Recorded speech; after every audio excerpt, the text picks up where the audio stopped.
Salut à tous. Aujourd'hui, on décortique un événement qui a secoué la diplomatie. La grâce accordée par l'Algérie à l'écrivain Boualem Sansal, permettant son transfert en Allemagne pour soins. Ce qui semblait être un simple geste humanitaire a déclenché une tempête médiatique en France, entre joie forcée et frustration palpable. Pourquoi cette décision algérienne a-t-elle autant perturbé Paris? Comment Berlin a réussi là où la France a échoué?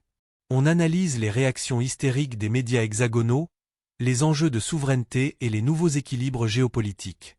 Abonnez-vous, likez et activez la cloche pour ne rien rater. C'est parti pour une plongée dans cette affaire explosive. Tout commence avec l'annonce officielle de la présidence algérienne. Une grâce accordée à Boualem Sansal, cet écrivain franco-algérien condamné à 5 ans de prison ferme par la justice algérienne pour atteinte à l'unité nationale et complot avec des entités étrangères. Cette peine, assortie d'une amende conséquente, découlait d'accusations graves portées par les tribunaux indépendants d'Alger.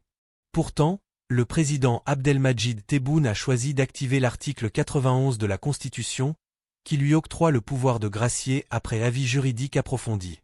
Cette mesure n'a pas été prise sur un coup de tête ou sous influence extérieure, mais après une analyse minutieuse des intérêts nationaux et des relations internationales.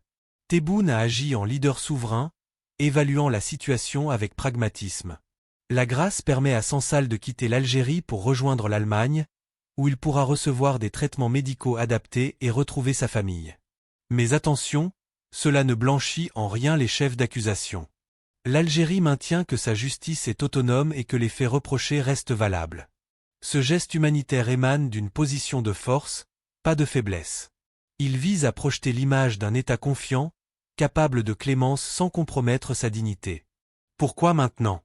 La demande allemande, formulée le 10 novembre par le président Frank-Walter Steinmeier, a joué un rôle clé. Contrairement aux approches françaises, Berlin a opté pour une diplomatie discrète et respectueuse. Un message amical, sans arrogance ni ultimatum. Tebboune a apprécié cette posture de partenaire égal, renforçant les liens industriels et économiques déjà solides entre les deux pays. L'Algérie envoie ainsi un signal fort. Elle dialogue avec ceux qui la traitent en égal, mais ignore les injonctions. Ce n'est pas une concession émotionnelle, mais une décision stratégique. L'Algérie, forte de ses réserves énergétiques massives, de sa croissance économique et de ses alliances diversifiées, Russie, Chine, Allemagne, redessine les cartes en Méditerranée et en Afrique. Tebboune guide cette évolution avec une politique équilibrée. Fermeté sur la souveraineté, ouverture sélective aux alliés respectueux. La grâce n'efface pas les trahisons présumées, mais prouve que l'État algérien n'a pas peur de la magnanimité quand elle sert ses objectifs supérieurs. En interne, cela consolide l'autorité de Tebboune. Les Algériens voient un président qui protège la nation tout en gérant les crises avec sagesse. À l'extérieur, c'est une leçon, l'Algérie n'est plus un État soumis. Elle pèse ses choix, renforce ses partenariats et affirme son indépendance. Ce dossier dépasse la personne de Sansal pour symboliser le refus de toute tutelle post-coloniale. L'Algérie agit selon sa loi, sa constitution et ses priorités, transformant un acte judiciaire en message géopolitique clair. Côté français, l'annonce a provoqué un séisme. Le Premier ministre Sébastien Lecornu exprime une satisfaction gouvernementale devant l'Assemblée, espérant un retour rapide de Sansal auprès des siens pour des soins. Phrase anodine en apparence, mais qui cache une vague d'émotions contradictoires. Joie contenue chez certains, rage profonde et perplexité générale dans les milieux médiatiques et politiques. La presse hexagonale est abasourdie. Comment l'Algérie a-t-elle ignoré des mois de pression française intense pour répondre positivement à une simple requête allemande? Paris avait multiplié les injonctions. Chantage médiatique, mobilisation au Parlement européen, tentative d'isoler Alger via des lobbies à Bruxelles.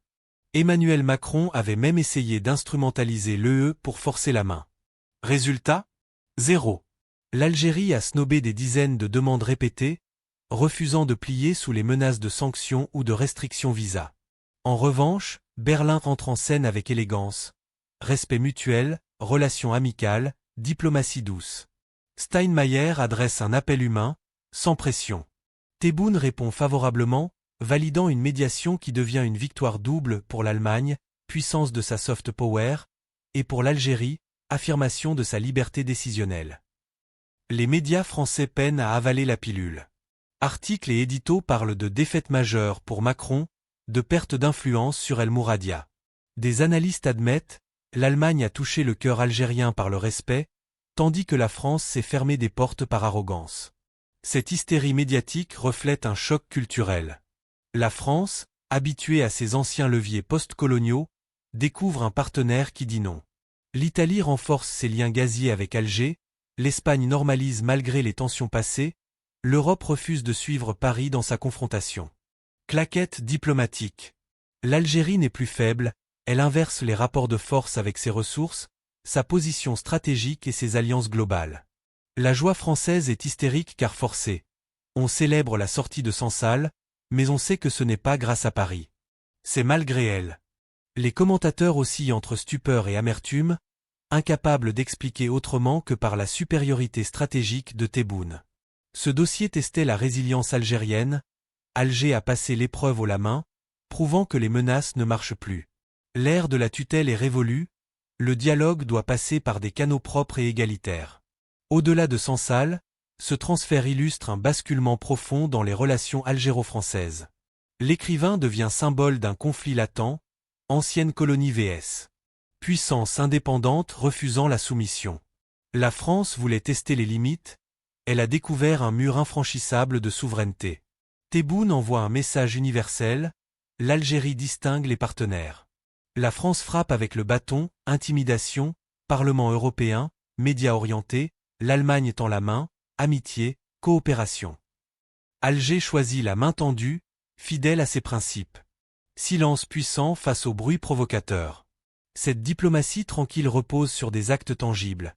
Économie en hausse, partenariat avec Russie, Chine, Allemagne, rôle pivotal en Afrique. La grâce n'est pas faiblesse, mais force humanitaire. Elle montre une justice indépendante, des décisions constitutionnelles, sans effacer les accusations. L'État fort gracie sans peur, garantissant dignité et autorité. Pour les Algériens, c'est cohésion nationale. Internationalement, c'est crédibilité renforcée. L'Europe observe, Paris isolé, Berlin gagnant. L'Algérie navigue habilement, valorisant respect mutuel. Ce n'est pas isolé, c'est une politique réfléchie conjuguant fermeté, ouverture et stratégie. Tebboune, stratège averti, maximise avantage, image positive, alliance solide, message anti-injonction.